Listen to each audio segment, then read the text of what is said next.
14 जून 2025 को middle east में एक और फ्लैश पॉइंट दिखा। ईरान ने ऑपरेशन ट्रू प्रॉमिस 3 लॉन्च किया, जिसमें इजरायली मिलिट्री इंस्टॉलेशंस पर 100 से ज्यादा बैलिस्टिक मिसाइलें दागी गईं। यह सिर्फ एक मिलिट्री मूव नहीं था, यह एक पावरफुल मैसेज था। पर ऐसा क्यों हुआ? असली टारगेट्स क्या थे और इसका रीजन और दुनिया के लिए क्या मतलब है? ईरान और इजराइल के बीच मिलिट्री कन्फ्रंटेशंस का लंबा इतिहास रहा है।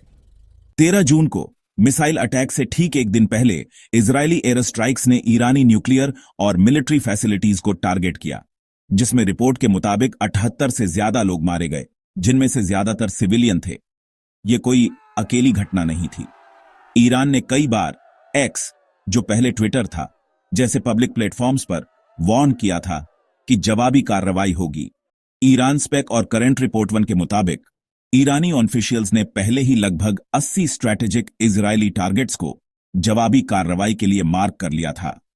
पिछली स्ट्राइक्स में शामिल हैं अप्रैल 2024 में ऑपरेशन ट्रू प्रॉमिस 1 और अक्टूबर 2024 में ऑपरेशन ट्रू प्रॉमिस 2, जो ईरानी एम्बेसी पर इजरायली बॉम्बिंग के बाद हुआ था। 14 जून को लोकल टाइम के मुताबिक रात के 9 बजे इस्लामिक रिवॉल्यूशनरी गार्ड कॉर्प्स या IRGC ने 100 से लेकर 150 के बीच बैलिस्टिक मिसाइलें लॉन्च की। ये मिसाइलें कई साल्वों में दागी गईं, जिनमें प्रिसीजन गाइडेड सिस्टम्स और स्मार्ट टारगेटिंग टेक्नोलॉजी का इस्तेमाल किया गया। टारगेटेड इजरायली मिलिट्री साइट्स में नेवातिम, ओवडा और तेल नोफ जैसे एयरबेस, साथ ही command and control centres, electronic warfare installations, Israel का डिफेंस मिनिस्ट्री और मिलिट्री इंडस्ट्रियल फैसिलिटीज शामिल थीं। यूनाइटेड स्टेट्स ने मिसाइल इंटरसेप्शन एफर्ट्स में इजराइल का साथ दिया और आने वाले अटैक्स को रोकने के लिए एरो मिसाइल डिफेंस सिस्टम्स तैनात किए। एक्सियोस और डॉन.com के मुताबिक जहां कई मिसाइलों को इंटरसेप्ट कर लिया गया, वहीं कुछ सेंट्रल तेल अवीव और रिशोन लेजियन में गिरी, जिससे विजिबल एक्सप्लोजन्स और धुआं उठा। इजराइल में हताहतों की संख्या अलग अलग सोर्सेज में अलग अलग है। डॉन.com एक पुरुष और एक महिला के मारे जाने और लगभग 40 के घायल होने की रिपोर्ट करता है। एक्सियोस 21 लोगों के घायल होने की पुष्टि करता है। यह विसंगति दिखाती है कि रियल टाइम रिपोर्टिंग कैसे भिन्न होती है, जो सोर्सेज और गवर्नमेंट कंफर्मेशंस पर निर्भर करती है। इस बीच ईरान का इस हमले का औचित्य स्पष्ट था। इस ऑपरेशन से पहले इजरायली एयर स्ट्राइक्स में 78 से ज्यादा लोग मारे गए थे और 300 से ज्यादा घायल हुए थे, जिनमें से ज्यादातर सिविलियन थे। ईरान के IRGC ने इस ऑपरेशन को सफल घोषित किया, यह कहते हुए कि इसे ईद अल गदीर पर या अली इब्न अबी तालिब के नारे के साथ लॉन्च किया गया था। जनरल अहमद वाहिदी ने कहा, यह ऑपरेशन तब तक जारी रहेगा जब तक जरूरी होगा। इस बीच इजराइल के रक्षा मंत्री ने जवाब दिया, ईरान ने सभी रेड लाइंस पार कर दी है, उन्हें भारी कीमत चुकानी पड़ेगी। यूनाइटेड स्टेट्स ने अपनी ओर से संयुक्त राष्ट्र में ईरान को चेतावनी दी, जिसमें अमेरिकी संपत्तियों या हितों को निशाना बनाने पर गंभीर परिणामों का वादा किया गया था।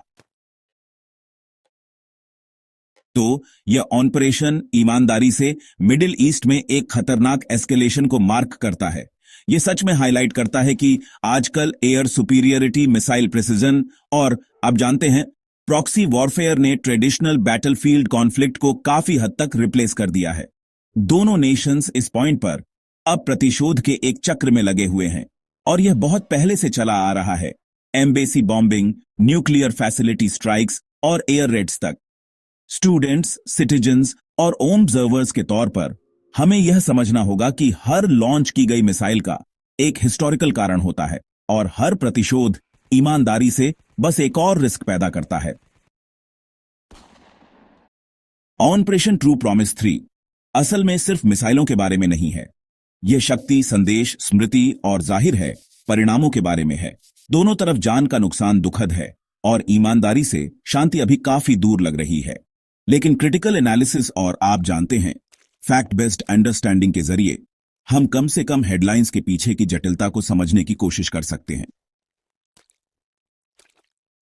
यह वीडियो पूरी तरह से एजुकेशनल और जर्नलिस्टिक एनालिसिस के लिए बनाया गया है। हम किसी भी तरह के युद्ध, हिंसा या राजनीतिक एजेंडे को बढ़ावा या सपोर्ट नहीं करते हैं। इस्तेमाल किए गए सोर्सेज में Dawn, Axios, Tehran Times, CSIS, Understanding War और वेरीफाइड एक्स पोस्ट शामिल है। यह content Indian copyright act 1957 section 52 और इंडियन कॉन्स्टिट्यूशन के article 19 clause 1 sub clause A के तहत सुरक्षित है। तो और जो पॉलिटिकल और एजुकेशनल कंटेंट के लिए सब्सक्राइब करें, लाइक करें, शेयर करें, कमेंट करें और हां, बेल आइकॉन पर क्लिक करना न भूलें।